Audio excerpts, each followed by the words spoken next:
It is finally Election Day 2020, what you can and can't bring with you when you head to the polls today to vote. Being able to safely vote today, we've got live team coverage breaking down concerns about more than just coronavirus. Voting by ringing a bell, the unique curbside option in Rogers County today to make sure everyone can make it to the polls. Covering news that matters. Fox 23 News This Morning starts right now.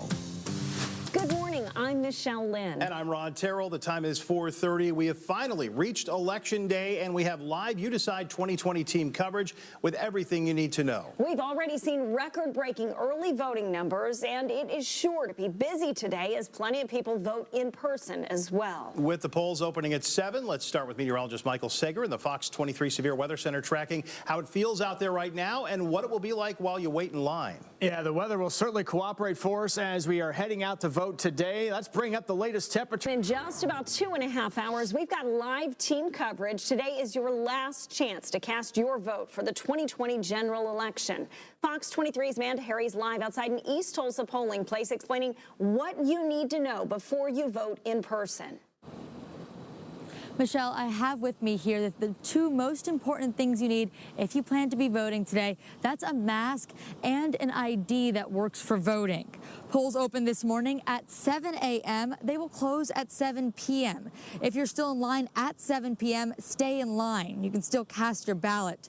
You're not allowed to wear any political clothing to the polls. This morning, people will head to the polls during a global pandemic and a tense political climate. Fox 23's Amanda Gilbert continues our live team coverage at All Souls Unitarian Church with what security experts say you should do to stay safe. Security experts say you should, of course, practice safe social distancing and just be on the lookout for anything abnormal. News that matters. I'm Amanda Gilbert, Fox 23 News. Before you go to the polls today, we're hearing from both sides of State Question 805.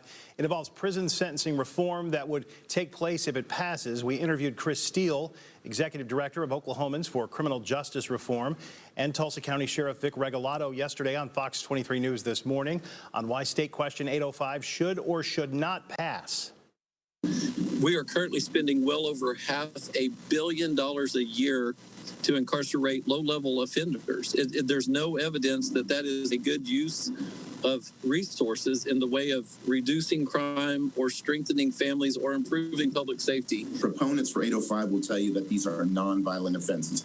So let's take a look at these nonviolent offenses. You have child crimes to include child trafficking, you have animal cruelty, and you have domestic violence. We'll let you know on Fox 23 whether State Question 805 passes or not. We've told you about the voter vans in Tulsa giving people free rides to the polls. There are still seats available today. Tommy Yap and his partner have given rides for several local elections. They say today is about to be their busiest day yet. People want to vote early, like when it opens early. Is that what you're noticing? Yes. They want to go vote, they want to do their civic duty, and then get on with their day. They've got 22 people pre-signed up, but Yap says 90% of people call for a ride the day of. They've also got vans that are wheelchair accessible. If you need a ride, you can find their website right now on the free Fox 23 News app.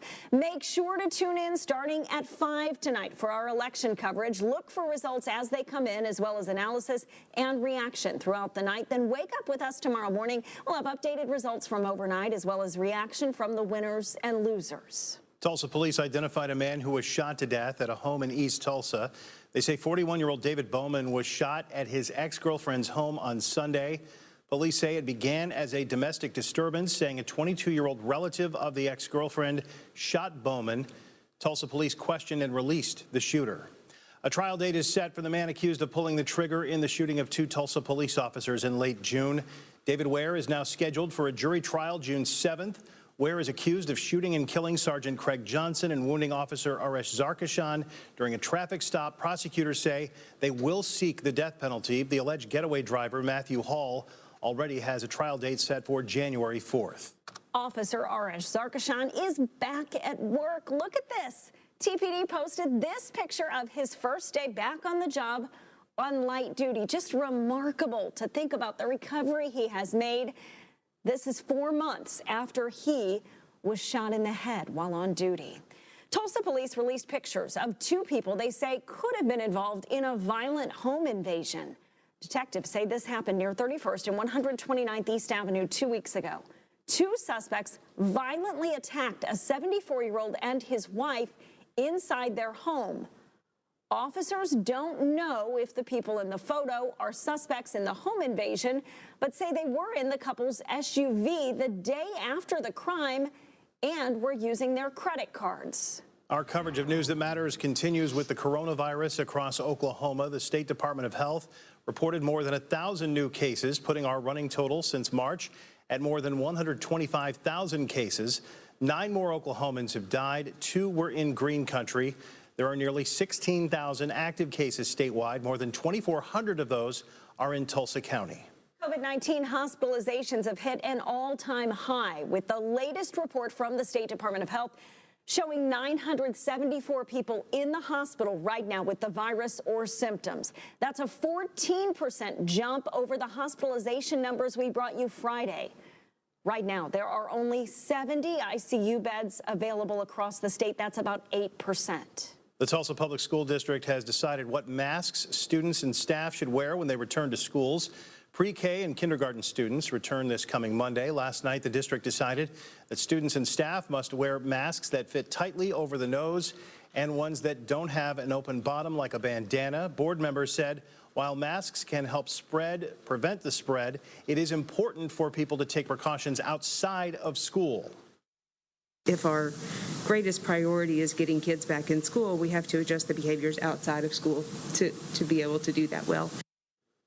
School board also approved $1.5 million in new PPE and supplies to protect students. Bixby Public Schools won't have classes today due to a COVID-19 positive test in their transportation department. That led to the quarantine of at least 7 bus drivers. Students will not have distance learning today. They hope to pick back up with school tomorrow once they figure out alternate bus schedules. At 439, developers are building a new office and event space in Tulsa. Take a look at the Greenwood 21 North Greenwood building. There will be a Greenwood History Museum built right next to it. We've told you about that. That's with another contractor. He says it'll also have a roof for parties, charity events, and even concerts. So cool. Temperatures are on the chilly side. At least we are nice and dry. No excuse not to get out and vote this morning. That's right. It's going to be nice today. Meteorologist Michael Sager is tracking a beautiful start out there in the Fox 23 Severe Weather Center. Yeah, how about the temperatures compared to yesterday morning? Remember yesterday morning we were so much cooler again in about 10 minutes. Right now, 4:41 is the time. They were in there probably for about 2 or 3 hours, took like $700 out of the register. They took his and my grandpa's wood money. A business shuts down after a costly burglary. The reward they're now offering to catch the suspects.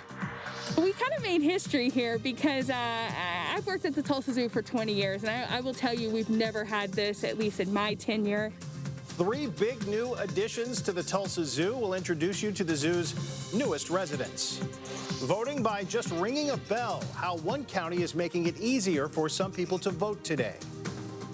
444, You Decide 2020. We've got live team coverage. Some voters in Rogers County have the option to vote curbside today. Fox 23 Scott Martin is live in Claremore showing us how it works.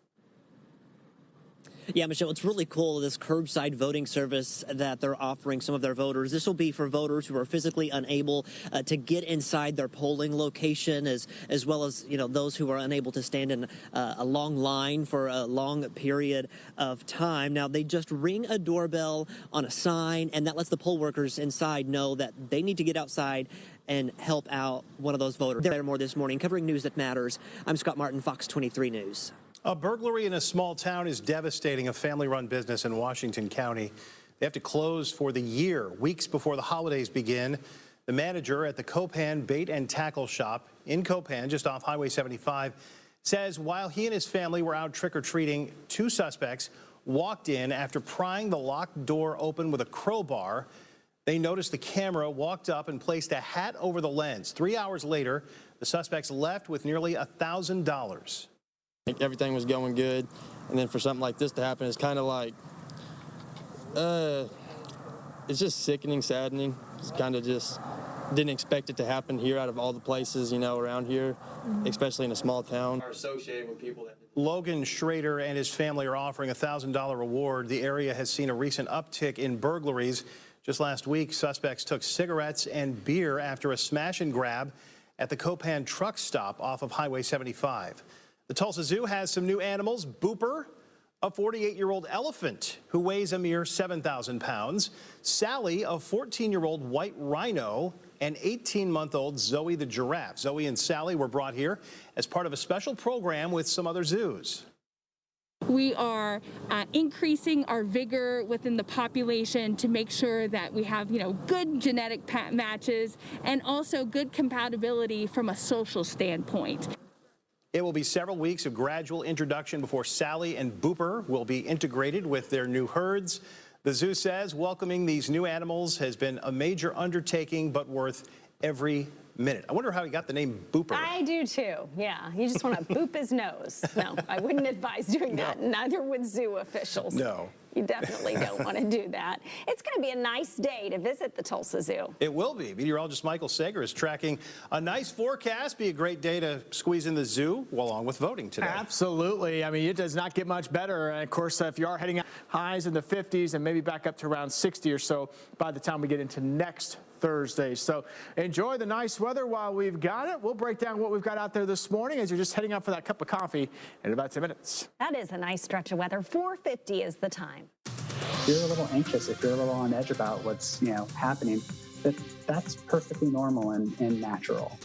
It's not pleasant, but you're not alone. The election during a pandemic is putting nerves on edge. We're getting strategies for managing your mental health. Don't feel as rushed to get from school to ballet, so it makes me feel a lot more comfortable and not. A plus side to distance learning, how it's letting this local girl dedicate more time to pursuing her dreams. He makes my day better each and every day, especially during COVID. Everybody needs somebody. Oh, so precious. Her dog is so much more than just a pet. How you could help reunite her with the animal. A Tulsa woman's service dog is missing following a break-in last week at her apartment in East Tulsa. Rhonda Faringer returned home last Tuesday to find a broken window, electronics, and important papers gone, and her 9-year-old registered service dog, Bubby, missing. It's not clear if the thieves took him or if he ran off during the break-in, but Rhonda says she needs him back. I depend on him for my emotional support needs, so I miss him terribly, and I would love to see him come home. If you have any information or spot her dog, let us know, and we will put you in touch with her. Oh, such a cute dog. Yeah. I just can't imagine. That's sad. I hope someone can get them reunited. Definitely.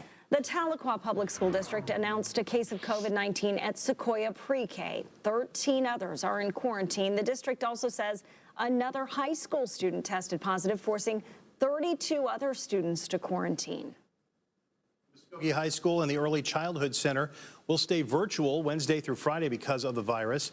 The district says that's because of an increasing number of students in quarantine. The district also says it was made aware of 7 new cases of COVID-19 at 4 sites. The superintendent of McAllister Public Schools says someone at Putterbaum Middle School tested positive. Randy Hughes says students who had close contact with that person will be asked to distance learn.